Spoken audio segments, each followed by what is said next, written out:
नमस्कार. 8:30च्या बातमीपत्रात मी आशुतोष सावे आपलं स्वागत करतो. सुरुवातीला एक नजर ठळक बातम्यांवर. अफजल गुरु आणि इशरत जहा प्रकरणी काँग्रेसनं आपली भूमिका स्पष्ट करावी, भाजपाची मागणी. 21व्या शतकाच्या गरजेनुसार भारतीय दंड संहितेत बदल आवश्यक, राष्ट्रपती प्रणव मुखर्जी यांच्याकडून सूचना. मराठी राजभाषा दिनानिमित्त आज अनेक कार्यक्रमांचं आयोजन. आणि आशिया चषक 2020 क्रिकेट स्पर्धेत आज भारत पाकिस्तान लढत. आणि आता पाहूया सविस्तर वृत्त. लोकसभेत काल 0 तासाला इशरत जहा आणि अफजल गुरुबाबत चर्चा झाली. या दोन्ही मुद्द्यावरून काँग्रेसला कात्रीत पकडण्याचा प्रयत्न भाजपानं केला. माजी गृहमंत्री पी चिदंबरम यांच्या अफजल गुरुबाबत आणि माजी गृहसचिव जी.के. पिल्लई यांच्या इशरत प्रकरणाबाबतच्या वक्तव्यांच्या अनुषंगानं भाजपानं काँग्रेसवर टीकेची झोड उठवली. इशरत प्रकरणी सीबीआयवर राजकीय दबाव टाकण्यात आला होता. या प्रकरणी सत्य बाहेर यावं अशी काही जणांची इच्छा नव्हती असं पिल्लई यांनी सांगितलं होतं. तर अफजल गुरुचा संसदेवरील हल्ल्यात सहभाग संदिग्ध होता असं चिदंबरम म्हणाले होते. भाजपाचे खासदार अनुराग ठाकूर यांनी या दोन्ही वक्तव्यावरून काँग्रेसवर टीका केली. इशरत जहा आणि अफजल गुरु प्रकरणी काँग्रेसनं आपली भूमिका स्पष्ट करावी अशी मागणी संसदीय कामकाज मंत्री व्यंकय्या नायडू यांनी केली. ते संसदेबाहेर पत्रकारांशी बोलत होते. दरम्यान काल संसदेत सुधारित निवडणूक विधेयक मंजूर करण्यात आलं. या विधेयकामुळे भारत बांगलादेश करारानुसार भारतात समाविष्ट झालेल्या बांगलादेशातल्या नागरिकांना मतदानाचा अधिकार मिळणार आहे. 21व्या शतकाच्या गरजेनुसार भारतीय दंड संहितेत काही बदल आवश्यक असल्याची सूचना राष्ट्रपती प्रणव मुखर्जी यांनी व्यक्त केली आहे. बदल करण्यासाठी सखोल समीक्षा करून त्यात सुधारणा करणं गरजेचं आहे. तसंच प्राचीन पोलीस प्रणालीतही बदलांची गरज असल्याचं ते म्हणाले. भारतीय दंड संहितेच्या 155व्या वर्षपूर्तीनिमित्त देशभरात विविध कार्यक्रम होत आहेत. त्यानुसार केरळमध्ये झालेल्या कार्यक्रमात ते काल बोलत होते. 155 वर्षांमध्ये भारतीय दंड संहितेत खूप कमी बदल झाल्याचंही त्यांनी सांगितलं. गुन्हेगारी प्रकरणांसाठी ही संहिता आदर्श होती, मात्र 21व्या शतकाच्या गरजेनुसार त्यात बदल आवश्यक आहेत असं ते म्हणाले. भारतीय शिक्षण पद्धती आंतरराष्ट्रीय मापदंडानुसार असावी यावरही राष्ट्रपतींनी भर दिलाय. केरळमध्ये कोट्टायममधील CMS महाविद्यालयाच्या द्विशताब्दी सोहळ्याचं राष्ट्रपतींच्या हस्ते काल उद्घाटन झालं. सहिष्णुता वाढवणं आणि उत्तम नागरिक तयार करणं हे शिक्षणाचं उद्दिष्ट असल्याचं राष्ट्रपती यावेळी म्हणाले. ग्रामीण भागातील विद्युत पारेषक जळाले अथवा खराब झाले तर त्या ठिकाणी 7 दिवसात दुसरा पारेषक बसवण्याची सूचना ऊर्जामंत्री चंद्रशेखर बावनकुळे यांनी काल सातारा इथं केली. जिल्हा नियोजन भवनात महावितरण आणि महापारेषणच्या समस्यांचा आढावा घेणारी बैठक ऊर्जामंत्र्यांच्या अध्यक्षतेखाली झाली. त्यावेळी ते बोलत होते. विद्युत वितरण कंपनीकडून मतदारसंघ निहाय झालेल्या कामांची माहिती दर महिन्याला 30 तारखेला आमदारांना द्यावी. तसंच बेरोजगार अभियंत्यांना परवाने देऊन सोडत पद्धतीनं त्यांना 15 लाख रुपयांपर्यंतची कामे द्यावीत अशी सूचनाही बावनकुळे यांनी यावेळी केल्या.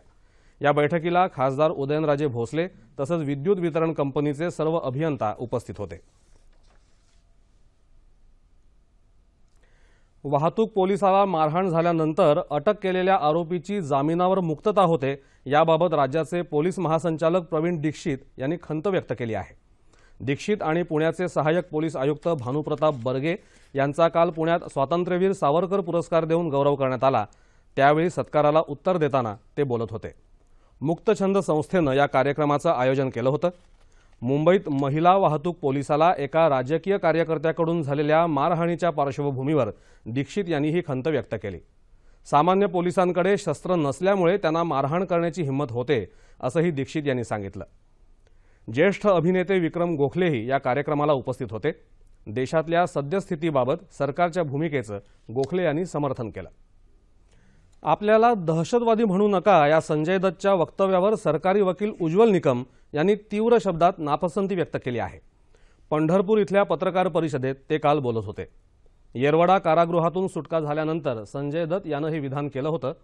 त्याच्यासारख्या शिक्षा भोगून आलेल्या गुन्हेगारानं स्वतःचं उदात्तीकरण करू नये, यामुळे तरुणांमध्ये चुकीचा संदेश पसरतो. त्याची सुटका सर्वसामान्य कैद्यांप्रमाणेच झाली आहे. 1993च्या बॉम्बस्फोटावेळी संजय दत्तच्या घरात असलेल्या शस्त्रास्त्रांची माहिती त्यावेळीच त्यानं पोलिसांना दिली असती तर हे स्फोट घडले नसते, असंही निकम यांनी यावेळी स्पष्ट केलं. रस्ते अपघातांचं वाढतं प्रमाण लक्षात घेता सुरक्षिततेच्या दृष्टीनं राज्यात दुचाकीस्वारांना हेल्मेटचा वापर सक्तीचा करण्यासाठी शासन प्रयत्नशील आहे. पुणे आणि औरंगाबादमध्ये या हेल्मेट सक्तीला प्रचंड विरोध झाला. यावर पर्याय म्हणून अहमदनगरमधल्या 11वीत शिकणाऱ्या एका विद्यार्थ्यानं नवीन शक्कल लढवून युजर फ्रेंडली हेल्मेट तयार केलं आहे.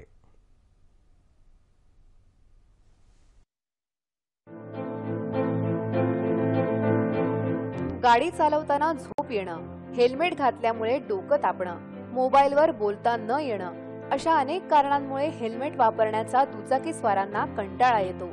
त्यांची हीच अडचण लक्षात घेऊन अहमदनगरच्या आनंदमुळे या 11वीत शिकणाऱ्या विद्यार्थ्यानं मोजकच साहित्य वापरून युजर फ्रेंडली हेल्मेट तयार केलं आहे.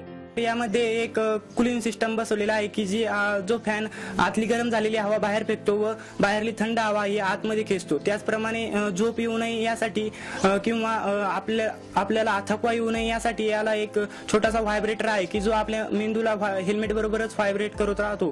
त्यामुळे मेंदूचं ब्लड सर्क्युलेशन हे योग्य रीतीने होतं व थकवा येत नाही. ज्यावेळी हे हेल्मेट घालून ऍक्सिडेंट होईल त्यावेळी अँब्युलन्सला ऑनलाईन कळते की कुठे ऍक्सिडेंट झालेला आहे व ऍक्सिडेंट झालेला व्यक्ती कोणत्या रूटवर आहे व अँब्युलन्स त्याला त्वरित दवाखान्यामध्ये दाखल करू शकते. दुचाकीस्वारांचा प्रवास आनंददायी आणि सुरक्षित व्हावा यासाठी आनंदनं हेल्मेटवर केलेल्या प्रयोगाला पेटंट मिळवून देण्यासाठी शासनानं सहकार्य करावं अशी अपेक्षा आनंदच्या वडिलांनी व्यक्त केली आहे. त्याला ज्या ज्या काही गोष्टी लागतील त्यासाठी आपली परिस्थिती नसताना सुद्धा मी त्याला भरपूर असं पाहिजे तसं सहकार्य केलेलं आहे. सरकारने काहीतरी निदान पेटंटसाठी सहकार्य करावं अशी माझी इच्छा आहे.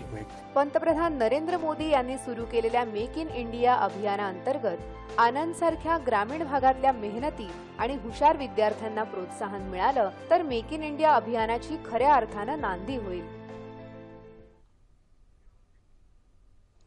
शेतकऱ्यांच्या विविध प्रश्नांवर चर्चा करण्यासाठी जालना जिल्ह्यातल्या नजीक पांगरी इथं स्वाभिमानी शेतकरी संघटनेनं काल आक्रोश मेळाव्याचं आयोजन केलं होतं. सातत्यानं दुष्काळ पडत असल्यामुळे आणि सिंचनाची सुविधा नसल्यामुळे शेतकऱ्यांची अवस्था बिकट झाली आहे. याकडे लक्ष वेधण्यासाठी आक्रोश मेळाव्याचं आयोजन केलं असल्याची माहिती शेतकरी संघटनेचे अध्यक्ष सदाभाऊ खोत यांनी दिली. काळाची गरज ओळखून पाणी बचतीचे प्रयत्न करावेत, तसंच पाणी अडवून ते जिरवण्यासाठी बांध घालावेत, तलाव तळी तयार करावीत असं आवाहन यावेळी शेतकऱ्यांना करण्यात आलं. मुंबईतल्या अणुशक्ती नगरमधील होमी भाभा विज्ञान केंद्रामध्ये राष्ट्रीय विज्ञान दिनानिमित्त कालपासून विज्ञान प्रदर्शन भरवण्यात आलं आहे. तसंच खुल्या सत्राचं आयोजन केलं आहे. विज्ञानाचा प्रचार आणि प्रसार करण्यासाठी नायट्रोजन द्रवावर आधारित प्रयोगांचं आयोजन केलं आहे. सूक्ष्मदर्शक कसा तयार केला जातो, तसंच अग्निबाण आकाशात कसे सोडले जातात याविषयीची प्रात्यक्षिकं विद्यार्थ्यांना दाखवण्यात येत आहेत. उद्यापर्यंत हे प्रदर्शन सुरू असून त्याला विद्यार्थ्यांनी भेट द्यावी असं आवाहन विज्ञान केंद्राचे वैज्ञानिक अधिकारी विनोद कुमार सोनवणे यांनी केलं आहे. विद्यार्थ्यांना शिक्षणातून केवळ माहिती मिळण्यापेक्षा ज्ञान मिळावं यासाठी आम्ही शिक्षण पद्धतीत बदल करत आहोत अशी माहिती शिक्षण मंत्री विनोद तावडे यांनी दिली. शिक्षण क्षेत्रातल्या गुणवत्तांसोबतच विद्यार्थ्यांना व्यावसायिक शिक्षणही मिळावं यासाठी वेगळी पद्धत सुरू करण्यात आल्याचंही त्यांनी सांगितलं. नांदेडच्या स्वामी रामानंद तीर्थ मराठवाडा विद्यापीठाच्या दीक्षांत समारंभात ते काल बोलत होते. कुलगुरूंनी शैक्षणिक क्षेत्रातलं नेतृत्व करावं याबाबत राजकीय स्तरावर एकमत झाल्याचं ते म्हणाले. कुलगुरूंना शैक्षणिक क्षेत्रातले अधिकार असावेत असंही तावडे यांनी सांगितलं. मराठवाड्यात दुष्काळी परिस्थिती असल्यानं ठराविक कालावधीत शाळा बांधकाम पूर्ण करण्याच्या नियमात सवलत दिली जाईल असंही तावडे म्हणाले. यावेळी कुलगुरू डॉक्टर पंडित विद्यासागर, प्र कुलगुरू गणेश शिंदे आणि इतर मान्यवर उपस्थित होते. नुकत्याच हाती आलेल्या माहितीनुसार भुसावळ रेल्वे स्थानकाजवळ आज सकाळी 5:20 मालगाडीचे 5 डबे घसरल्याची माहिती मध्य रेल्वेच्या जनसंपर्क अधिकाऱ्यांनी दिली आहे. यामुळे नागपूरहून मुंबईकडे येणारी रेल्वे वाहतूक ठप्प झाली आहे. तसंच अनेक लांब पल्ल्याच्या गाड्याही रखडल्या आहेत. वाहतूक पूर्ववत करण्याचं काम तातडीनं हाती घेण्यात आलं आहे. लाभले आम्हास भाग्य, बोलतो मराठी, जाहलो खरेच धन्य, ऐकतो मराठी, धर्म जात पंथ एक मानतो मराठी, एवढ्या जगात माय मानतो मराठी. मराठीचं असं सार्थ वर्णन करणाऱ्या या ओळी आहेत गझलकार सुरेश भट यांच्या.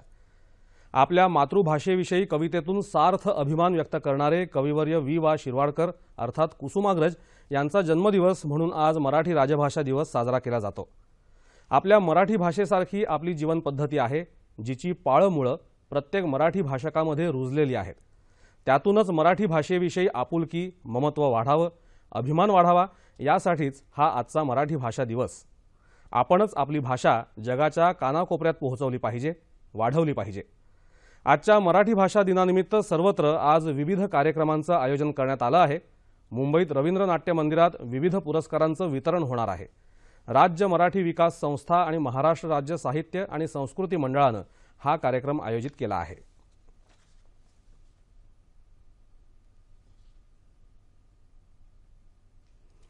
अभियांत्रिकी विद्यार्थ्यांमध्ये लोकप्रिय असलेल्या ABU रोबोकॉन स्पर्धा यंदा 3 ते 5 मार्च या काळात होणार आहेत।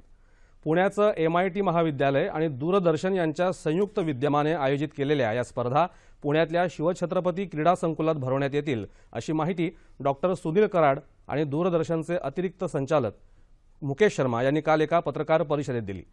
यावर्षी clean energy recharging the world या संकल्पनेवर होणाऱ्या स्पर्धेसाठी 105 अभियांत्रिकी महाविद्यालयांनी आपला सहभाग नोंदवला आहे। या स्पर्धेत विजेतेपद मिळवणाऱ्या संघाला 21 ऑगस्ट 2016 रोजी बँकॉक इथं होणाऱ्या आंतरराष्ट्रीय रोबोकॉन स्पर्धेत भारताचं प्रतिनिधित्व करण्याची संधी मिळणार आहे। या स्पर्धेचं दूरदर्शन सह्याद्री, नॅशनल दूरदर्शन, DD स्पोर्ट्स या वाहिन्यांवरून प्रक्षेपण करण्यात येणार आहे अशी माहिती मुकेश शर्मा यांनी यावेळी दिली।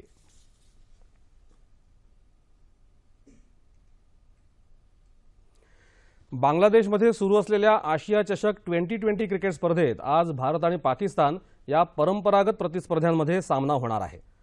पुढच्या महिन्यात ICC विश्वचषक T20 क्रिकेट स्पर्धेच्या पहिल्या फेरीत उभय देशांमध्ये लढत होणार आहे, तिची झलक आज अनुभवायला मिळावी अशी क्रिकेट रसिकांची अपेक्षा आहे।